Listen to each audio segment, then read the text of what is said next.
বাংলাদেশের বিনোদন জগতে আজ যেন ঝড় বয়ে গেছে। নামজাদা অভিনেত্রী নুসরাত ফারিয়া, যিনি একাধিক জনপ্রিয় চলচ্চিত্রের মাধ্যমে দর্শকের মন জয় করেছেন, আজ তিনি রয়েছেন কারাগারের চার দেয়ালের ভেতরে। ভাটারা থানায় দায়ের করা হত্যা চেষ্টা মামলায় তাকে গ্রেফতার করা হয়েছে এবং আজ সকালে ঢাকার সিএমএম আদালতে তাকে জেল হাজতে পাঠানোর নির্দেশ দিয়েছে।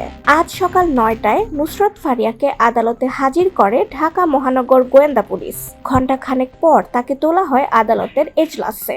জামিনের আবেদন দাখিল করে আসামি পক্ষের আইনজীবীরা, কিন্তু রাষ্ট্রপক্ষ থেকে দাবি ওঠে তদন্ত শেষ না হওয়া পর্যন্ত তাকে কারাগারে রাখা হোক। বিচারক ফারজানা হক দুই পক্ষের যুক্তি শুনে জামিন আবেদন খারিজ করে দেন এবং ফারিয়াকে কারাগারে পাঠানোর নির্দেশ দেন। প্রসঙ্গত, এর আগের দিন নুসরাত ফারিয়া থাইল্যান্ডে যাওয়ার উদ্দেশ্যে শাহজালাল আন্তর্জাতিক বিমানবন্দরে উপস্থিত হলে ইমিগ্রেশন পুলিশ তাকে সেখানে আটকে দেয়। পরে তাকে ভাটারা থানার পুলিশের কাছে হস্তান্তর করা হয়। সেখান থেকে তাকে নিয়ে যাওয়া হয় মিন্টো রোডের গোয়েন্দা কার্যালয়ে জিজ্ঞাসাবাদের জন্য।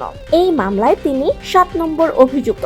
রাষ্ট্রপক্ষ আদালতকে জানিয়েছে নুসরাত ফারিয়া একাধিকবার বিদেশে যাওয়ার চেষ্টা করেছেন, যদিও তার আইনজীবীরা বলছেন জুলাই মাস থেকে আজ পর্যন্ত তিনি 4 বার বিদেশে গেছেন চিকিৎসা ও শুটিং এর কাজে এবং প্রতিবারই তিনি দেশে ফিরে এসেছেন। তিনি পালিয়ে যাওয়ার কোনো চেষ্টাই করেননি। আদালত আগামী বৃহস্পতিবার জামিনের পূর্ণাঙ্গ শুনানির জন্য তারিখ নির্ধারণ করেছেন এবং তদন্ত কর্মকর্তাকে নির্দেশ দিয়েছেন মামলার অগ্রগতি ও প্রমাণাদি উপস্থাপন করতে। রাষ্ট্রপক্ষের আইনজীবীরা আরও এক বিস্ফোরক দাবি করেন, নুসরাত ফারিয়া ছিলেন শেখ হাসিনার শাসনামলের ফ্যাসিবাদের অন্যতম সহযোগী ও অর্থ যোগানদাতা। তারা বলেন তিনি আওয়ামী লীগের বিভিন্ন কর্মকাণ্ডে সহযোগিতা করেছেন। এখন পর্যন্ত নুসরাত ফারিয়া রয়েছেন আদালতের হাজতখানায়। তবে ধারণা করা হচ্ছে অল্প কিছুক্ষণের মধ্যে তাকে কাশিমপুর মহিলা কারাগারে স্থানান্তর করা হবে।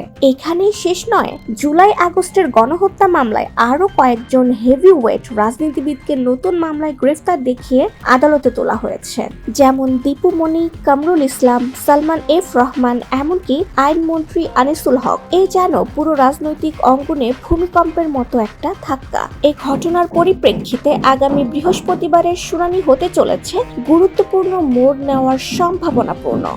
আমরা অপেক্ষা করব সেই দিনের, যেদিন জানা যাবে নুসরাত ফারিয়া সত্যিই দোষী নাকি তিনি শুধুই রাজনীতির বলি।